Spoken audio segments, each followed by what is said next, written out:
এই যে দেখতে পাচ্ছ নিচে ওই যে ওটা হচ্ছে মন্দির, কেদার বাবার মন্দির, হর হর মহাদেবের মন্দির। আর আমি আছি, এটা দেখাচ্ছে ভৈরব বাবার মন্দির। এই যে ভৈরব বাবার মন্দির 2013 সালে যে সুনামি এসেছিল, মানে বান এসেছিল, হরপা বান, সেই হরপা বানের রক্ষাকর্তা এই ভৈরব বাবা। এখান থেকে সমস্ত বাবার ভক্তদের দেখভাল করে এই ভৈরব বাবা।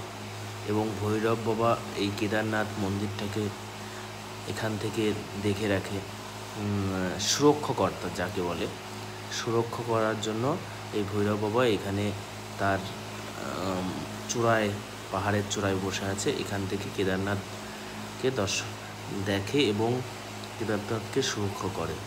এটা মহাদেবেরই আর একটা রূপ, ভৈরব বাবা। হর হর মহাদেব, হর হর মহাদেব, জয় ভৈরব বাবা, জয় ভৈরব বাবা। ওই দেখো, হর হর মহাদেব, হর হর, জয় কেদার, জয় কেদার।